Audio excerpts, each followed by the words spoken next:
वरुथिनी एकादशी चैत्र महिन्यामध्ये कृष्ण पक्षात ही एकादशी येत असते. वरुथिनी एकादशी विधी, महिमा व व्रत कथा. नामस्मरण हरि कीर्तन, एकादशी व्रत हरि जागरण, द्वादशी क्षीरापती शिवन, सुकृता त्या परी नाही. घडता तिन्ही साधन, कली माझी तो पावन, त्याच्या अनुग्रहे करुण, तरती जन असंख्य. एका जनार्थनी भाक, पुन्हा जन्म नाही देख, साधन अनेक तुझे नको कारणे.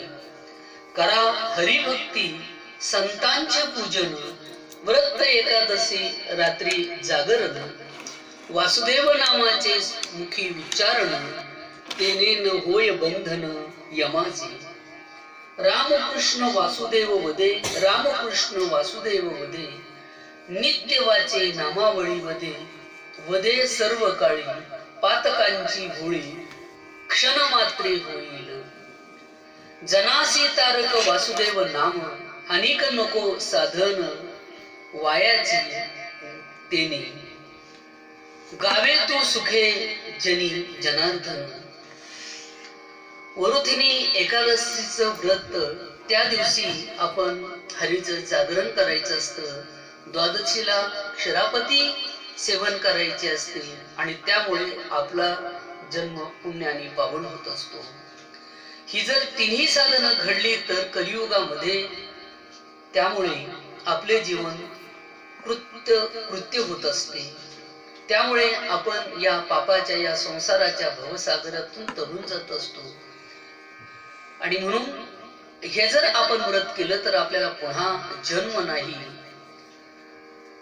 त्या दिवशी आपण हरिभक्ती केली पाहिजे, हरीचं भजन केलं पाहिजे, नामस्मरण केलं पाहिजे, पूजा वाट ग्रंथाचं जपजाप्य केलं पाहिजे, संतांचे पूजन केलं पाहिजे. आपण रात्री जागरण करून वासुदेव नाम मुखाने त्याचा आपण उच्चारण केलं पाहिजे, किंवा ज्याच्या आवडीचा जो मंत्र असेल किंवा रामकृष्ण हरी मंत्र असेल त्याचे जरी आपण उच्चारण केलं तर त्यामुळे आपल्या जीवनातील हे संसाराचं, यमाचं जे काळाचं बंधन आहे ते बंधन नाहीस होतं. रामकृष्ण वासुदेव असे जर आपण उच्चारण केलं तर त्या ठिकाणी आपल्याला कोणत्याही प्रकारचा पापाचा दोष लागत नाही. नित्य वाचे नामावळी, आपण जर त्या आपल्या मुखाने नामाची नित्य नाम जपलं तर आपल्या पातकांची क्षणामध्ये होळी होत असते. आणि असे हे नाम, वेगवेगळ्या प्रकारची जी भगवंताची हजारो अनंत नाम आहेत, तर त्या नामामुळे आपलं जीवन परिपूर्ण होत असतं आणि दुसरी साधनं करण्याची आणि सुखाची गरज शोधण्याची गरज आपल्याला पडत नाही. अशा प्रकारचा हा एकादशीचा विधी असतो की दशमीला फक्त सकाळी एक वेळाच जेवण करायचं. एकादशीला मात्र काहीही खायचं नाही, उपवास धरायचा आहे, पाणी सुद्धा प्यायचं नाही. जर पाणी आपण पिलो नाही तर ती निर्जला होऊ शकते, किंवा ज्याला काही दम निघत नाही, ज्याला शक्य होत नाही, त्याने मात्र जलप्राशन केलं तरी चालू शकतं. ज्याचं नुसतं पाण्यावर देखील भागत नाही, अशाने मात्र त्या ठिकाणी काय करायचं आहे तर त्याने काही फळांचा आहार घेतला तरी चालतो. फलाहार त्याला आपण म्हणतो. नसेलच जमत तर त्या ठिकाणी दूध घेतलं तरी चालत, कारण दूध हा पण सर्व आहार मानला जातो आणि त्या ठिकाणी आपलं व्रत हे परिपूर्ण होत असतं. आता फलाहाराचा फुलहार झालाय. हल्ली लोक एकादशीच्या निमित्ताने चांगलं चांगलं तळून करून खायला लागलेले, तो भाग वेगळाच अजून आहे.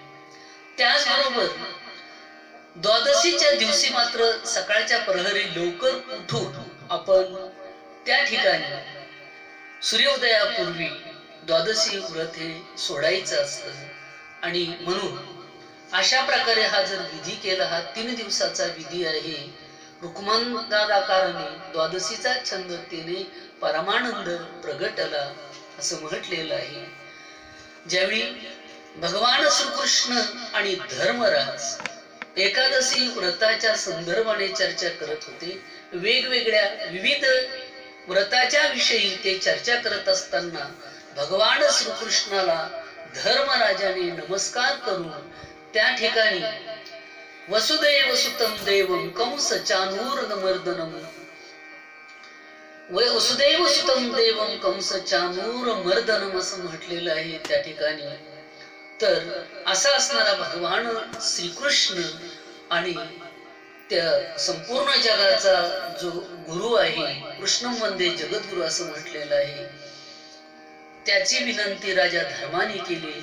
आणि धर्मराजाने सांगितलं की देवा, मला तू यापूर्वी एकादशीची उत्पत्ती कशी झालेली, एकादशीच्या जन्माची कथा काय आहे, एकादशीचा महिमा काय आहे, एकादशीचा विधी काय आहे, आणि ते व्रत केल्यानंतर कुणाकुणाला काय काय फळ मिळालेलं हेही मला सांगितलेलं आहे देवा. पण ही चैत्र महिन्यातील कृष्ण पक्षातील जी वरुथिनी नावाची एकादशी आहे, हिच्याबद्दल मला तू काय कर, तर ही व्रत कथा, तिचा महिमा मला तू सांग. अशी विनंती केल्यानंतर त्या ठिकाणी भगवान श्रीकृष्णाने सांगितलं की फार फार पूर्वीची ही कथा आहे, की पूर्वी घडलेली ही कथा असून ती कथा अशी आहे. भगवान श्रीकृष्णाने राजा धर्माला त्या ठिकाणी ही कथाला सांगायला सुरुवात केलेली आहे की पूर्वी हिमवान पर्वत नावाचा जो राजा होता, त्याला पार्वती नावाची एक मुलगी होती. आणि त्याला हिमालय कोणी म्हणतात. हा हिमवान पर्वत, त्याला पार्वती नावाची असणारी अतिशय लाडकी प्रिय असणारी कन्या होती. ती अतिशय दिसायला छान होती, सुंदर होती. एवढंच नाही तर संपूर्ण विश्वाची ती घडामोडी करणारी अधिमाया अशी शक्ती होती. ती देवाचीच आदिशक्ती होती, संपूर्ण सृष्टीची आदिशक्ती होती. अशी ही गुणवती सौंदर्यवान असणारी ती, तिच्याबद्दल तिच्या आईवडिलांना म्हणजेच भगवान शंकराला यांना अतिशय आनंद होत असे. आणि ती आल्याबरोबर सर्वांना सुखद वाटत असे. तिच्या सौंदर्याबद्दल तिचे अनेक लोक त्या ठिकाणी काय करत असत, तर वर्णन करत असत. हे वर्णन करायला प्रत्यक्ष व्यासमुनी असतील, गणपती असतील किंवा सरस्वती देवी असतील, यांचीही वाणी अपुरी पडेल अशी ती दिसायला युक्ती सुंदर, देखणी, रुबाबदार आणि नीटनेटकी राहणारी होती. अशी सौंदर्यवान असणारी मुलगी ही उपवर झाली. आणि ही पार्वती उपवर झाल्यानंतर त्या ठिकाणी हिमवंताने ठरवलं की आपल्या मुलीचा विवाह झाला पाहिजे. आणि म्हणून हिमवानाने तिचा विवाह भगवान शंकराशी ठरविला. त्यांचा विवाह त्या ठिकाणी संपन्न होणार आहे. त्या विवाहासाठी सर्व स्वर्गातील यक्ष, किन्नर, गंधर्व, इंद्र, विष्णू, ब्रह्मदेव, 33 कोटी देव देवता त्या ठिकाणी आलेले आहेत. गणराज आलेले आहेत, सरस्वती आलेले आहे, सर्व ऋषीमुनी, देव, मानवगण, ऋषीगण त्या ठिकाणी या लग्न सोहळ्यामध्ये उपस्थित झालेले आहेत. अतिशय भव्य दिव्य असा मोठा मांडव दिलेला आहे. आणि या मांडवामध्ये पार्वती आणि हा भगवान शंकराचा सोहळा त्या ठिकाणी, लग्न सोहळा, विवाह सोहळा सर्वांच्या साक्षीने, अग्नी, ब्राह्मण, गायी या सर्वांच्या साक्षीने त्या ठिकाणी, ऋषीमुनींच्या साक्षीने संपन्न होत आहे. पण या लग्न सोहळ्यामध्ये एक विचित्र घटना घडली गेली. आणि ती घटना जर कोणती असेल तर त्या ठिकाणी भगवान शंकराच्या मांडीवर पार्वती बसलेली ब्रह्मदेवानी पाहिली. आणि त्याच्या मनात प्रत्यक्ष अप्रत्यक्ष मने त्या ठिकाणी त्यांचं चित्त चंचल झालं. आणि मनामध्ये एक कामाची भावना निर्माण झाली. आणि भगवान शंकराच्या मांडीवर बसलेली ही पार्वती पाहून त्याची पापी दृष्टी झाली. आणि तो तिच्याकडे एक सारखा पाहायला लागलेला आहे. आता हे पार्वतीच्या लक्षात आल्यानंतर पार्वतीने भगवान शंकरांना इशारा केला की बघा भगवान, तुमचे स्वर्गाधिपती जे इंद्र आहे त्या सर्वांच्या साक्षीत इथे असताना देखील हा ब्रह्मदेव मात्र माझ्याकडे थोड्या वाईट कामी नजरेने पाहत आहे. हे भगवान शंकरांनी नेत्र उघडून पाहिल्याबरोबर भगवान शंकराच्याही लक्षात आलं की सारखा एकटक ब्रह्मदेव सृष्टीचा निर्माता विधाता या ठिकाणी चित्त त्याचं चंचल झालेलं आहे. त्याची चित्तवृत्ती ढळलेली असून त्याच्यावर कामाचे अधिराज्य निर्माण झालेलं आहे आणि म्हणून तो पार्वतीकडे एका वेगळ्या नजरेने पाहत आहे. भगवान शंकराला त्या ठिकाणी राग आला. भगवान शंकरांनी आपलं शस्त्र त्रिशूळ त्यावेळी घेतला आणि त्या ठिकाणी सर्व देवाच्या समोर त्या ब्रह्मदेवाच्या 5 मुखापैकी एक मुख त्रिशूळाने छाटून म्हणजे उडविली. उडवल्यानंतर पुन्हा दुसरे मुख उडवणार होता तेवढ्यात त्या ठिकाणी इंद्राचं तिकडे लक्ष गेलं आणि इंद्राने ताबडतोब मोठ्याने आवाज देऊन सांगितलं, हे भगवान शंकर, तुम्ही काय करत आहात? तुम्ही कृपेचे सागर आहात, तुम्ही महादेव आहात, तुम्ही सर्वात मोठे देव आहात, सर्व तुमची आराधना करताय. आता ब्रह्मदेवाने केलेलं पाप त्याचं प्रायश्चित्त त्याला मिळालेलं आहे. त्याचं एक मुंडकं तुम्ही उडवलेलं आहे. आता बाकीची मुंडके तरी शिल्लक राहू द्या. विनंती केली, त्याला पश्चाताप होईल, तो या पापातून मुक्त होईल. आणि म्हणून त्या ठिकाणी इंद्रदेवानी ब्रह्मदेव आणि शंकर यांच्या मध्यस्थी केली. आता स्वर्गाचा अधिपती इंद्र आपल्याला विनंती करतोय, आपल्याला समजून सांगतोय, आपल्या मध्यस्थी करतोय आणि म्हणून त्या ठिकाणी भगवान शंकर थांबलेले आहेत. त्यावेळी इंद्र म्हणतो, अरे कैलास राणा शिवचंद्र मौळी फणेंद्र माथा मुकुटे झळाळे कारुण्य सिंधू भव दुःख हारी तुझ वीण शंभो आम्हा कोण तारी किंवा मज कोण तारी. अरे तू सर्वांचा तारक आहेस भगवान शंकर, महादेव आहेस आणि तू जर असं केलंस तर हे बरोबर नाही. आणि म्हणून त्यांची प्रार्थना केल्यानंतर त्या ठिकाणी भगवान शंकर शांत झाले.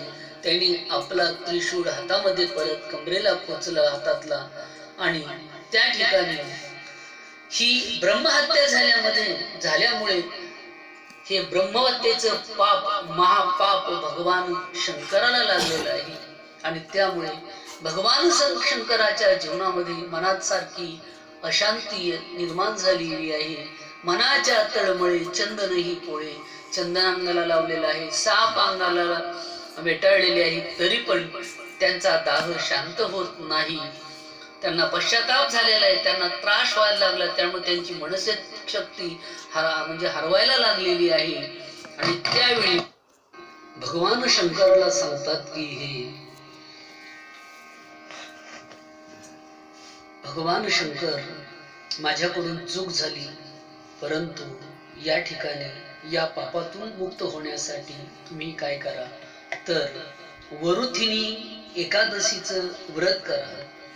कृष्ण पक्षामध्ये ही एकादशी येत असते आणि जर तुम्ही या वरुथिनी एकादशीचं व्रत केलं, उपवास धरला, तर निश्चितपणे या पापामधून तुमचं त्या ठिकाणी काय होईल, पापाचं शालन होईल, पापातून तुमची मुक्ती होईल आणि तुम्हाला होणारा त्रास हा होणार नाही. आणि मग असं म्हणतात की त्या ठिकाणी भगवान शंकराने वरुथिनी एकादशीचा उपवास केला. आपल्या भगवान शंकराने वरुथिनी एकादशीचा उपवास केला आणि त्या ठिकाणी त्यांना हरवलेली मनशांती पुन्हा मिळाली आणि ब्रह्महत्येचं पाप देखील नाहीच झालं. म्हणजे हजारो वर्ष गिरीकंदरामध्ये तपसाधना करून जे फळ मिळतं, ही एकादशी केल्याने त्या ठिकाणी देखील तेच फळ मिळतं. जे पापी लोक असतील, कोणतंही पाप असलं ब्रह्महत्येसारखं, तरी या पापातून त्यांना मिळाल्याशिवाय राहत नाही. अशी ही एक वरुथिनीची व्रतकथा आहे. दुसरी एक कथा पुराणामध्ये अशीच आलेली आहे की नर्मदेच्या तीरावर मांदता नावाचा राजा राज्य करत होता. तो अतिशय सर्वगुण संपन्न होता. तो दानशूर होता, न्यायी होता, प्रजा हितदक्ष होता. प्रजा हीच आपला देव आहे अशी भावना मानून तो प्रजेची सेवा करत होता. पण पुढे काही दिवसांनी तो नर्मदेच्या तीरावर त्या ठिकाणी तो तपश्चर्येसाठी गेला. आणि त्या ठिकाणी तो तपश्चर्येसाठी गेल्यानंतर मात्र काय झालं तर त्या ठिकाणी तपश्चर्या करत असताना त्या ठिकाणी एक अस्वल आलं आणि त्या अस्वलाने त्याला त्या ठिकाणी त्याच्यावर अस्वल धावला आणि धावल्यानंतर त्याचा अस्वलाने त्या पाय पकडला. आता पाय पकडल्यानंतर काय झालं की ते अस्वल शेवटी ते पायाला चावायला लागलं. शेवटी अशा काळामध्ये त्याने जर कोणाचा धावा केला असला तर तो भगवान विष्णूचा त्या ठिकाणी धावा केलेला आहे. शांताकारं भुजगशयनं पद्मनाभं सुरेशं विश्वाधारं गगनसदृशं मेघवर्णं शुभांगं लक्ष्मीकांत कमलनयनं योगभीरध्यानगम्यं. हे भगवान, त्या ठिकाणी तू लवकर ये आणि माझा हा पाय चावत आहे, अस्वल मला अतिशय वेदना होत आहे, तेव्हा तू ताबडतोब ये. त्यावेळी भगवान विष्णू त्या ठिकाणी आले. त्या अस्वलापासून त्या ठिकाणी या राजाची मांदता राजाची सुटका केली. परंतु त्याच्या पायाला तोपर्यंत अस्वलाने खूप चावलेलं होतं. त्याचा पाय बराच निकामी झालेला होता. त्याला अतिशय दुःख झालं आणि दुःख झाल्यानंतर तो विचारायला लागला की हे विष्णू भगवान, तुम्ही आले, परंतु माझ्या ह्या पायाचा मला खूप त्रास होत आहे, याच्या खूप मला वेदना होत आहे, हा माझा पाय खूप दुखत आहे. देवा, हा पूर्णपणे बरा कधी होईल, कसा होईल, यासाठी मला काहीतरी उपाय सांग. त्यामुळे भगवान विष्णूने सांगितलं, तुझ्या पायाला हे जे अस्वल चावलेलं आहे ना, याने पाय तुझा चावलेला आहे, बराच निकामी झालेला आहे. याचं कारण तुझं हे पूर्वीचं कर्म आहे. भोग नेते फळ संचिताचे असं म्हटलेलं आहे. आणि म्हणून हे तुझ्या पूर्वीच्या कर्माचं तुला हे फळ भोगावं लागत आहे. आणि मग तू याच्यातून बरा होण्यासाठी तुला एक उपाय सांगतो. आणि भगवान विष्णूंनी त्या ठिकाणी मांदता राजाला एक उपाय सांगितला की चैत्र शुद्ध महिन्यामध्ये चैत्र कृष्ण पक्षातील एकादशीला त्या ठिकाणी तू काय करायचंय, वैशाख महिन्यामध्ये तू वरुथिनी नावाची जी एकादशी आहे, तर त्या एकादशीचं व्रत शास्त्रामध्ये सांगितलेल्या प्रमाणे करायचं आहे. आणि हे व्रत केल्यानंतर तुझी पूर्वीची सर्व सत्ता, संपत्ती, ऐश्वर्य, आरोग्य त्या ठिकाणी तुला नक्कीच प्राप्त होईल. वराह भगवंताची पूजा करायची. याचं कारण याच दिवशी वराह भगवंताचा जन्म झालेला आहे आणि म्हणून त्याची सुद्धा आराधना या एकादशीच्या दिवशी केली जाते. आणि म्हणून तू काय कर, मथुरेला जा आणि मथुरेला गेल्यानंतर त्या ठिकाणी तू वरुथिनी एकादशीचं व्रत कर. हे सर्व ऐश्वर्य, आरोग्य, सामर्थ्य, मनशांती तुला त्या ठिकाणी प्राप्त होईल. आणि म्हणून अशी जी एकादशी आहे, वरुथिनी एकादशी आहे, ही जर कथा आपण आपल्या जीवनामध्ये ऐकली तर त्यापासून जी फलप्राप्ती होती ती म्हणजे आपल्या मनाला शांती मिळते.